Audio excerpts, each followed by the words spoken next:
Hello student, today we will learn class 6 lesson number 1 natural resources air, water and land. Observe the picture along side and answer the question. म्हणजे या picture मध्ये तुम्हाला काय काय दिसतंय ते तुम्ही सांगायचं आहे. ते इथे थोडे क्वेश्चन्स दिलेले आहेत. त्या क्वेश्चनचे आन्सर तुम्हाला सांगायचे आहेत. तर where do we see the birds, तुम्ही पक्षी कोठे पाहता किंवा बर्ड्स कुठे असतात तर इन द स्काय. कुठे असतात तर आकाशात. Where is the cow grazing, cow कुठे, गाय कुठे गवत खाते तर on the land. Locate the trees and the road, trees आणि रोड हे कुठे आहे तर ऑन दी लँड, लँडवर आहे, जमिनीवर आहे. Where does the river come from, how does it flow, नदी कुठून येते. That river come from hills, it flows toward the sea. म्हणजेच डोंगर दऱ्यातून नदी समुद्राला भेटण्यासाठी जाते. Where are fish seen, fish कुठे दिसत आहेत in the water. On what is the sailboat floating, sailboat कुठे आहे तर sailboat also in the water. म्हणजेच काय, तुम्ही जर ऑब्झर्व केला असेल तर या सर्व प्रश्नांची उत्तरे या पिक्चरमध्ये एअर, वॉटर आणि लँड म्हणजेच हवा, पाणी आणि जमीन हेच आन्सर आलेले आहेत. Means everything we see in the picture is either in air, land and water. So we divide earth into 3 parts: air, water, land. See here what given the lithosphere. If you have seen in the picture, you can see lithosphere, sphere of earth म्हणजे layer, lithosphere, hydrosphere and this is atmosphere. Lithosphere means it is related to land, so it is lithosphere. Hydrosphere means it is related to water, so it is hydrosphere. And it is atmosphere means it is related to the air, so it is atmosphere. See in this box what they have given: air, water and land are the factors important for sustaining the living world on the earth and for fulfilling their basic needs. They are called natural resources. Natural resources means what? Natural resources म्हणजेच की living organism म्हणजे living word जे human बिंग्स असतात किंवा living word असतं त्यांना त्यांच्या गरजा फुलफिल करण्यासाठी खूप बेसिक गोष्टींची आवश्यकता असते. दॅट इज एअर, वॉटर आणि land. And these all 3 factors come together and it is called natural resources. All living things live in these 3 parts together. They make biosphere is equal to atmosphere, hydrosphere and lithosphere. हेच आपण आता पाहणार आहोत. You can see that some things in the picture are in water, some on land, some in the sky, that is in the air. Thus all living things on the earth associated with air, water and land. म्हणजेच काय, तुम्ही just मी आता तुम्हाला explain केलं की या पिक्चरमध्ये तुम्हाला हे जे क्वेश्चन्स दिले आहेत त्याचे मोस्टली आन्सर काय येत आहेत, एअर, वॉटर आणि लँड. म्हणजेच काय की ऑल लिव्हिंग थिंग्स हे depend or associated with air, water, land आहे. Means air, water, land are called earth atmosphere, hydrosphere and lithosphere respectively. म्हणजेच लिथोस्फिअर म्हणजे it is related to air, hydrosphere म्हणजे it is related to water and atmosphere means it is related to air. Moreover different living things occupy this 3 spheres of the earth. हे काय आहे स्पिअर्स म्हणजे हे main काय म्हणतात, main आहेत अर्थवर की जे लिव्हिंग थिंग्सचे की त्याच्यामुळे लिव्हिंग थिंग्स त्याच्यावर डिपेंड आहे. Then 3 spheres of the earth, these living things and the part of lithosphere, hydrosphere, atmosphere which they occupy are called together biosphere. म्हणजेच बायोस्फिअर म्हणजे काय, जेव्हा हे लिथोस्फिअर, हायड्रोस्फिअर, ॲटमॉस्फिअर इट्स कम टुगेदर, हे एकत्र येतात आणि त्याच इज इक्वल टू काय बनते, biosphere. These spheres have formed on the earth naturally. We have learned all this in previous stand. आपण आणि हे सगळं नॅचरली मिळतं. नॅचरली म्हणजे काय की it's come from or it gets from nature. आणि हे तुम्ही प्रिव्हियस स्टँडर्ड म्हणजे 5th स्टँडर्डमध्ये पाहिलेलं आहे. Now let's see the atmosphere. The atmosphere is the layer of air that surrounds the earth. म्हणजेच ॲटमॉस्फिअर म्हणजे काय आहे की ही एक लेअर असते, ती एअरने काय झालेली असते, सराउंड झालेली असते. म्हणजे हे सर्व एअर, स्कायमध्ये जेवढे एअर हे sky means it is a surround by air. The earth is surrounded by air and this is called atmosphere. The surface of the earth comprises water and land, that is hydrosphere and lithosphere. Just मी आता तुम्हाला सांगितलं आहे की जे पाण्याशी related असते ते असते हायड्रोस्फिअर, जमिनीशी रिलेटेड असते ते लिथोस्फिअर, हवेशी रिलेटेड असते ते ॲटमॉस्फिअर.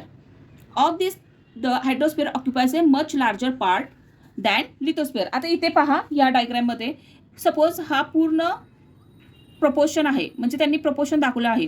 तर अर्थवर लँड किती आहे 29% आणि वॉटर किती आहे 71%. म्हणजेच याचा अर्थ काय झाला की हायड्रोस्फिअर हे लिथोस्फिअरपेक्षा जास्त आहे किंवा हायड्रोस्फिअरनी खूप मोठा पार्ट हा कव्हरअप केला आहे लँडपेक्षा.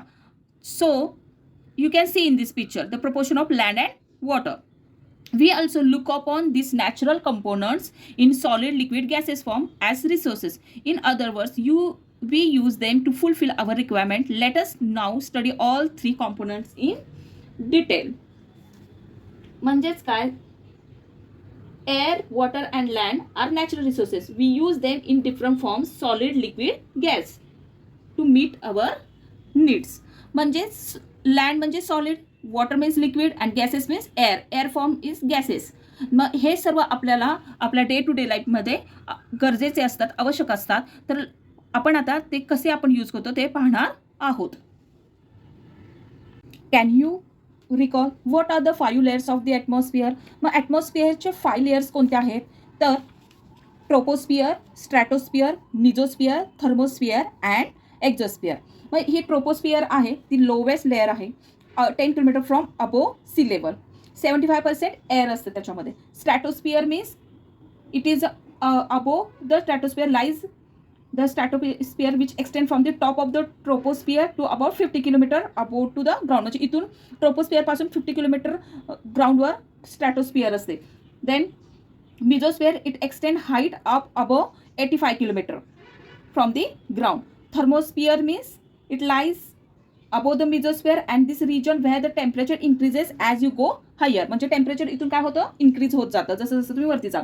एक्झोस्फिअर्स means is the final frontier of the earth gases envelope. Means the air is exosphere constantly but gradually leaking out the earth atmosphere in outer space. Okay. Then see, always remember the living world on the earth is sustained due to the balance between various gases, other constituent of air. The atmosphere is very important filter. It allows the light and heat of the sun to reach the earth, which is necessary for life. But it prevents the harmful elements from the reaching the earth. It is in the atmosphere that fog, clouds, snow, and rain are produced. Means atmosphere is very important because it allows sunlight and warmth to reach earth, but blocks harmful element. It also helps in the formation of fog, cloud, snow and rain. म्हणजेच atmosphere काय important आहे कारण की सनपासून येणारे जे आपल्यासाठी घातक raise असतात ते काय करतात, लेअर त्या काय करतात ॲब्सॉर्ब करून आपल्याला ज्या आवश्यक आहेत तेच सनलाईट किंवा वॉर्म आपल्यापर्यंत पोहोचून देतात आणि जे हार्मफुल एलिमेंट असतात ते ब्लॉक करून टाकतात. आणि त्याचबरोबर इट हेल्प्स ते आपल्याला फॉर्मेशन म्हणजे फॉग, क्लाउड, स्नो ह्या गोष्टींसाठी पण आपल्याला atmosphere useful असते. So student remember air is not and just empty space. It is full of useful gases that help us for all living things to survive. म्हणजेच air ही फक्त एक रिकामी जागा नाहीये, म्हणजे रिकामा प्लेस नाहीये. तिथे भरपूर सारे वेगवेगळ्या गॅसेस आणि gases, water vapour, dust particle हे सर्वांनी भरलेलं आहे जे आपल्या लिव्हिंग थिंग्ससाठी म्हणजे लिव्हिंग थिंग्ससाठी ते काय करतात ते व्यवस्थित सर्वाइव्ह होण्यासाठी हेल्प करत असतात. Now let's see the air is in the atmosphere around the earth contains nitrogen, oxygen, carbon dioxide, 6 inert gases, nitrogen dioxide, sulfur dioxide, water vapor and dust particle. The troposphere contains about 80% of the total mass of gases in the air, while proportion is about 90% in the stratosphere. Further, in the mesosphere and ionosphere, the proportion of the mass of gases goes decreasing. Gases are not found in exosphere beyond the. You can see that air is a mixture of several gases. It is a cheap constituent of the earth atmosphere. Beside these gases, air also contain water vapor, dust particle. The amount of the gases in the air is the greatest near the surface and decreases as we go higher and higher from the surface. That is, air becomes rare at higher altitude. The proportion of the constituent of air and some of their uses are given here. See, what is air made up of? Air is made up of many gases. Which are they? Oxygen, nitrogen, carbon dioxide, 6 inert gases, nitrogen oxide, dioxide, sulfur dioxide, and also a water vapor, dust particles. Okay. Then means nitrogen, oxygen, carbon dioxide ह्या वेगवेगळ्या gases किंवा water vapour, पाण्याची वाफ, dust particles म्हणजे धूळकण म्हणजे धुळीचे कण, ह्या सगळ्यांपासून एअर ही काय झालेली असते, बनले असते. आता ॲटमॉस्फिअरच्या आपण लेयर्स पाहिल्या, मग त्या ॲटमॉस्फिअरच्या लेअरमधलं ट्रोपोस्फिअर काय करत असतं, 80% of total mass of gases in the air, म्हणजे 80% गॅसेस काय करत असतं, कंटेन करत असतं. वाईल द प्रपोर्शन ऑफ 90%, त्यातले 90% गॅस कुठे असतात, स्ट्रॅटोस्फिअर म्हणजे त्याच्या वरच्या लेवलला ह्याच्यात लेअरमध्ये असतात.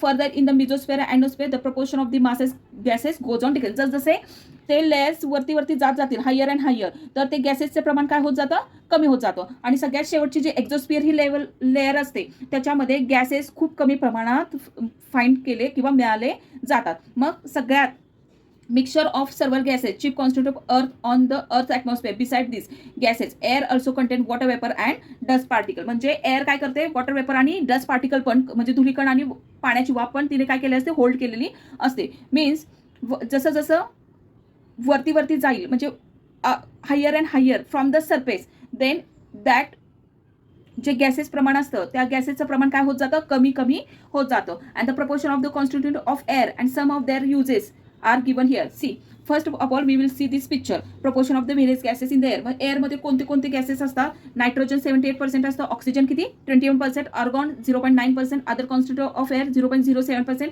Carbon dioxide 0.03%. मग आता या गॅसेसचा यूज कसा होतो, तर नायट्रोजन हेल्प्स करतं लिव्हिंग थिंग्सला टू बिल्ड नेसेसरी प्रोटीन, जे आवश्यक आपल्याला प्रोटीन्स किंवा घटक असतात ते production, it is useful in the production of ammonia and air tight packing of food stuff. म्हणजे जेव्हा आपण एखादं पॅकिंग, आपल्याला जे पॅकिंग्स येतात खाण्याचे पदार्थ जे पॅक केलेले असतात त्याच्यामध्ये ते यूज केलेलं असतं, ते खराब होऊ नये म्हणून किंवा ते प्रॉपर पॅक करण्यासाठी नायट्रोजन आणि प्रोडक्शन ऑफ अमोनिया तो यूज केला जातो. Oxygen necessary for respiration in living things for combustion, रेस्पायरेशनसाठी म्हणजे फॉर ब्रिथिंग और इनहेल एक्सेलसाठी ऑक्सिजन आणि कार्बन डायऑक्साईड हे दोन्ही आपण यूज करतो. आता ह्युमन बिंग काय करते, ऑक्सिजन इनहेल करते आणि कार्बन डायऑक्साईड काय करतात, ऑक्सिजन एक्सेल करतात. सेम तसंच ते कार्बन डायऑक्साईड काय करतात, इनहेल करतात. Human being carbon dioxide exhale करतात.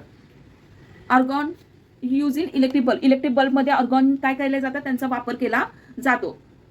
Helium it is use to obtaining low temperature and also generating lift air ship. Neon use in decorative lights and street lightning, डेकोरेशनच्या आयटममध्ये neon use केला जातो. Krypton fluorescent tube. Xenon it is use flash फोटोग्राफीमध्ये झेनॉनचा use केला जातो. As you can see nitrogen oxygen R two most important and largest part of the air. ठीक आहे, air is the thickest near the earth surface. As we go higher the amount of air becomes less and this is why mountain climbs carry oxygen.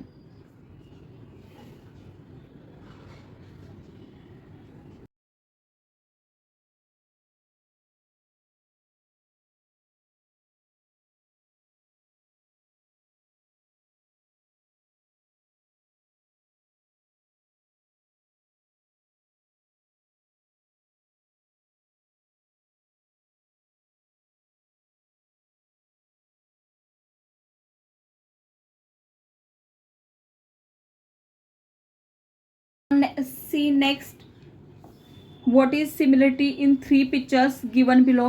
आता हे जे 3 pictures दिले आहेत त्याच्यामध्ये तुम्हाला काय पाहताय, तुम्ही काय दिसतंय. सी, तर सगळीकडे आपल्याला याच्यामध्ये काय दिसतंय, एअर पोल्युशन दिसतंय म्हणजेच धूर दिसतोय. हे कंपनीचे सपोज कंपनीचे काय म्हणतात चिमणी आहेत, गाड्यांमधून हे धूर येतोय, हे बर्न झालंय समथिंग त्याचा धूर. म्हणजेच all the above picture shows large scale emission of smoke through different agencies. This smoke directly mixes with atmosphere disturbing the balance between the constituent of air. This is called air pollution. Harmful gases are given out through combustion of fuels in vehicles and in big industry, and also through incomplete combustion of fuels like wood and coal. As a result, air pollution is increasing day by day. म्हणजे हे फॅक्टरीजमधून हे धूर जातोय बाहेर, किंवा गाड्यांमुळे हे धूर तयार होतोय, किंवा ऊड आणि कोल हे जळल्यामुळे धूर. म्हणजे सर्व गोष्टी कशाशी रिलेटेड आहेत? एअर पोल्युशनशी. म्हणजेच all three picture shows large amount of smoke released into air from the factories, vehicles and forest fires. This is called air pollution. All above picture showing air pollution. When harmful smoke and gases mix into the air, it disturbs the balance of air. म्हणजेच हे harmful gases आणि smoke जेव्हा एअरमध्ये mix होऊन जातात तेव्हा काय होतं? Air पूर्ण इम्बॅलन्स होते, सगळा त्याचा ते डिस्टर्ब होऊन जातं. And what happen due to this burning of fuels like wood, coal, petrol, diesel, factories and vehicles, incomplete combustion. काय होतं? आपली जी एअर आहे, जे ॲटमॉस्फिअर आहे ते काय होते? दूषित होते. Air get polluted because of all these things. Now see here what given harmful substances release in air through combustion of fuels. Nitrogen dioxide, carbon dioxide, carbon monoxide, sulphur dioxide and soot.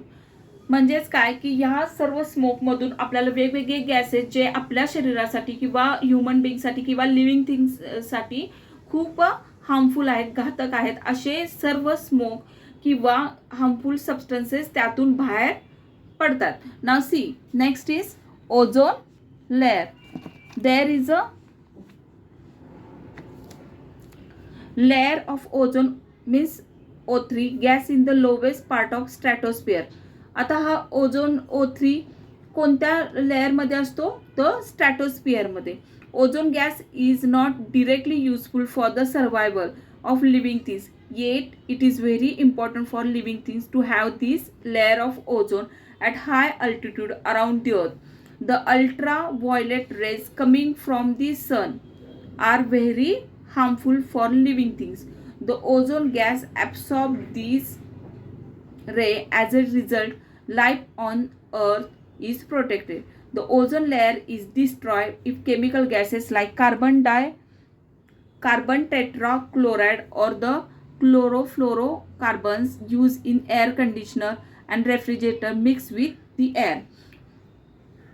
म्हणजेच ozone layer is our protect shield. There is a layer of O3 gas means ozone in the lower stratosphere. It protects us by absorbing harmful ultraviolet rays from the sun.